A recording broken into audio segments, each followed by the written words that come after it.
नमस्कार मित्रों, RV आईएसपीसीएस classes में आप सभी का हार्दिक स्वागत है। साइंस और टेक्नोलॉजी विषय का यह महत्वपूर्ण प्रश्न आपके सामने है। क्रायोजेनिक इंजन क्या है? स्वदेशी क्रायोजेनिक इंजन के विकास की वर्तमान स्थिति की समीक्षा करना है। तो क्रायोजेनिक इंजन के बारे में सबसे पहले जानते हैं, ध्यान से सुनिएगा। क्रायोजेनिक इंजन एक ऐसा इंजन है जिसमें अत्यंत निम्न ताप पर ईंधन तथा ऑक्सीकारक के संयोग से ऊर्जा उत्पन्न की जाती है। ईंधन के रूप में सामान्यतः द्रव हाइड्रोजन, द्रव ऑक्सीकारक के रूप में द्रव ऑक्सीजन का प्रयोग किया जाता है। क्रायोजेनिक इंजन अत्यंत जटिल तकनीक पर आधारित है, जहां ईंधन के संधारण हेतु अत्यंत न्यून तापमान की आवश्यकता होती है। वहीं ईंधन के दहन से अत्यधिक उच्च ताप उत्पन्न होता है। एक ही इंजन में इतना तापांतर बनाए रखना काफ़ी कठिन चुनौती है।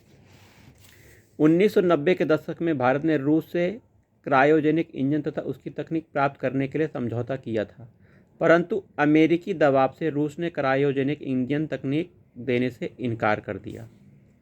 उसके बदले में एक अतिरिक्त क्रायोजेनिक इंजन प्रदान किया। इसके पश्चात भारत ने स्वदेशी तकनीक से क्रायोजेनिक इंजन के निर्माण का निश्चय किया। 2 दशकों के कठिन परिश्रम के उपरांत 2014 में GSLV D5 के प्रक्षेपण में क्रायोजेनिक इंजन का सफल प्रयोग किया गया। भारत द्वारा विकसित यह engine CE 7.5 stage combustion cycle पर आधारित है। यह अपेक्षाकृत अधिक दक्ष तकनीक है क्योंकि इसमें समस्त गैस का दहन होता है। इंजन को ठंडा करने के लिए प्रयुक्त गैस का पुनः प्रयोग करने के लिए एक जटिल फीडबैक तंत्र के निर्माण की आवश्यकता होती है और विभिन्न उपकरणों की पारस्परिक निर्भरता के कारण उसका विकास एक के बाद एक करना होता है। क्रायोजेनिक इंजन के विकास में लगने का यह प्रमुख कारण है। वहीं भारत 4 किलो टन से अधिक भार के उपग्रहों के निर्माण के लिए GSLV मार्क 3 का निर्माण कर चुका है।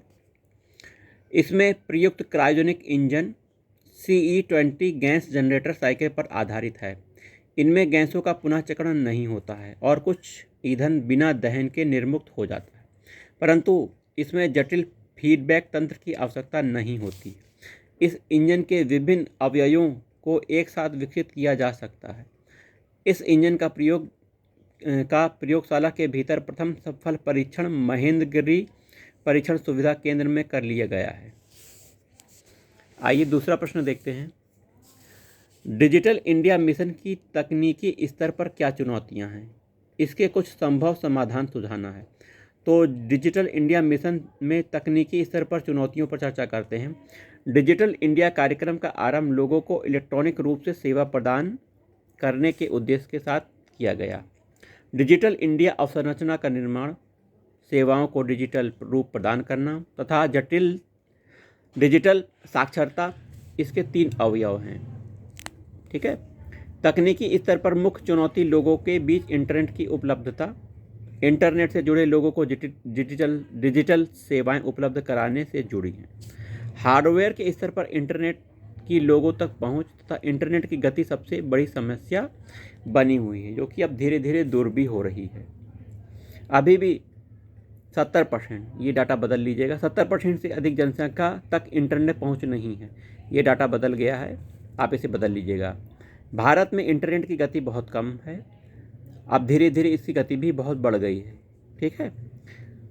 5G टेक्निक आने से इसकी गति, इंटरनेट की गति बढ़ गई है। अधिकांश इंटरनेट उपभोक्ता मोबाइल द्वारा इंटरनेट का प्रयोग करते हैं, परंतु इन उपभोक्ताओं के बढ़ने के साथ स्पेक्ट्रम की कमी पड़ेगी तथा इंटरनेट की गति और भी कम हो जाएगी। दुर्गम क्षेत्रों में, गाँव में, जैसे पहाड़ी क्षेत्रों तक ऑप्टिकल फाइबर लाइन पहुँचाना अभी भी एक बड़ी समस्या है।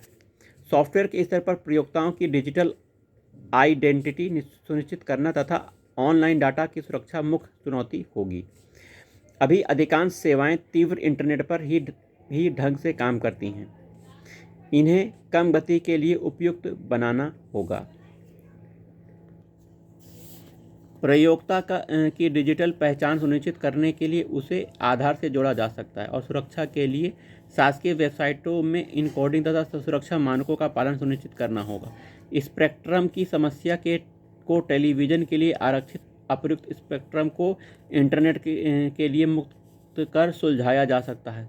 दुर्गम क्षेत्रों में इंटरनेट पहुंचाने के लिए गुब्बारे का प्रयोग किया जा सकता है।